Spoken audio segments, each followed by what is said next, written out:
जो बाकी मेरे 90-100 एकड़ गुरुकुल की जमीन थी, जिसको मैं ठेके लीज पे लोगों को देता था, वो किसान इकट्ठे होके आए और 2017 में जो पिछले 25 साल से खेती को भाड़े पे लेते थे, उन्होंने मेरी खेती छोड़ दी और ये कह करके छोड़ दी कि जी इसमें कुछ नहीं पैदा होता, हमारा खर्चा भी नहीं निकलता, हम आपका खेत नहीं लेंगे। मेरी चिंता बढ़ी, मैंने तो उपजाऊ जमीन उनको दी थी और वो कहते हैं इसमें कुछ भी पैदा नहीं होता। तो मैंने एग्रीकल्चर यूनिवर्सिटी हिसार के सीनियर साइंटिस्ट थे, केवी कृषि विज्ञान केंद्र के मुखिया डॉक्टर हरिओम मेरे मिलने वाले थे, उनको मैंने एक बात समस्या रखी। उन्होंने कहा जी यूं पता नहीं लगेगा, पूरी मिट्टी के सैंपल लेके लैब में भेजेंगे तब पता लगेगा कि भूमि का क्या स्थिति है। सैकड़ों सैंपल हमने लेके यूनिवर्सिटी में भेज दिए, रिपोर्ट आ गई, मेरी भूमि का ऑर्गेनिक कार्बन 0.3, 0.4, 0.5 से नीचे नीचे आया। अब मैंने कहा मैं तो साइंटिस्ट नहीं जी, इसका मतलब क्या है? डॉक्टर हरिओम ने कहा कि वो किसान जो कह रहे हैं आपकी जमीन बंजर हो गई, अब ये वाकई कुछ पैदा करने की स्थिति में नहीं है।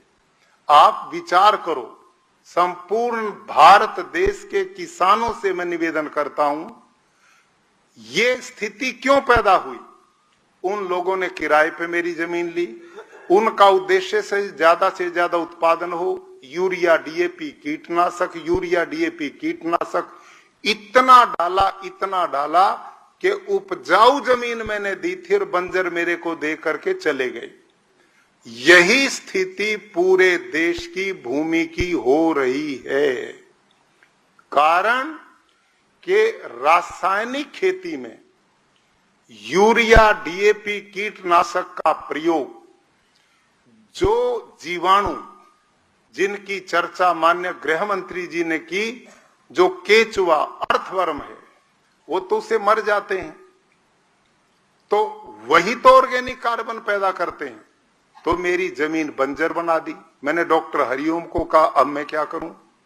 उन्होंने भी एक लिस्ट बनाई, इतना यूरिया, इतना डीएपी, इतना फास्फोरस, इतना जिंक, इतना पोटास, पूरी लिस्ट।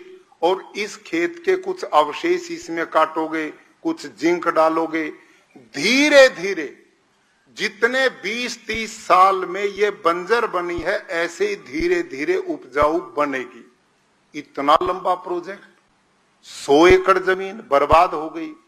मैंने कहा डॉक्टर साहब, जो लिस्ट आपने बनाई इसी से तो ये बंजर हुई है और आप फिर वही मेरे को बता रहे हैं।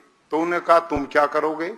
मैं कहा जो मैं प्राकृतिक खेती बाकी खेत में करता हूं यही करूंगा। उन्होंने उसका अभी तक जानकारी थी नहीं। उन्होंने कहा इस गोबर गोमूत्र से क्या बनेगा? मैंने कहा मैं देख लेता हूं, नहीं बनेगा तो फिर आपकी शरण में आऊंगा। और मैंने प्यारे किसान भाइयों, उस 100 एकड़ खेत में 15 अप्रैल 2017 को किसानों ने जमीन छोड़ी और मैंने 15 जून को उसमें घन जीवामृत 5-5 क्विंटल डाल के, क्योंकि उसमें कुछ भी बचा नहीं था, धान आरोपित किया, हर पानी के साथ जीवामृत दिया, उसी का स्प्रे किया।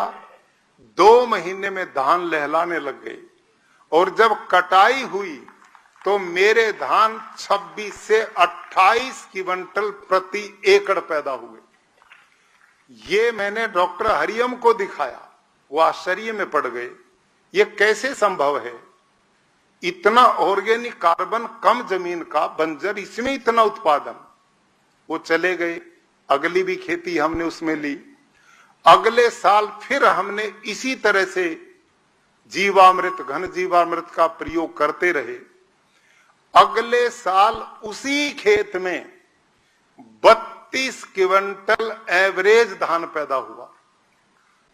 जब 32 क्विंटल धान हुआ और डॉक्टर हरिओम ने खुद, जो साइंटिस्ट है एग्रीकल्चर यूनिवर्सिटी के, उन्होंने कहा भाई ये करिश्मा है, ये समझ की बाहर की बात है, मैंने जो पढ़ाई की है उसमें ऐसा हो नहीं सकता, मैं एक काम करता हूं, अपने साइंटिस्ट लोगों की एक टीम बुलाता हूं और आपकी जमीन की दोबारा मैं टेस्टिंग कराऊंगा।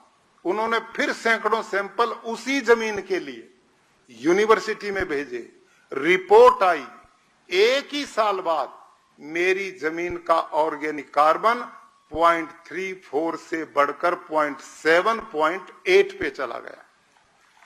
अब इसको जब उन्होंने रिपोर्ट उनके सामने आई तो वो पहले से भी ज्यादा आश्चर्य में पड़ गए।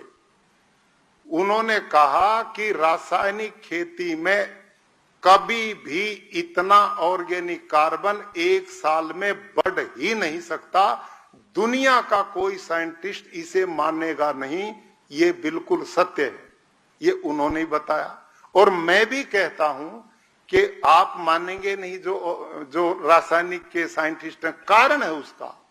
मैंने फिर वही बात कि ऑर्गेनिक कार्बन बढ़ाने का काम खेत में जीवाणु करते हैं, हलसिया, अर्थवर्म, केचुआ करता है, मित्र कीट करते हैं। अब रासायनिक में तो वो मार दिए गए, तो ऑर्गेनिक कार्बन कैसे बढ़ेगा?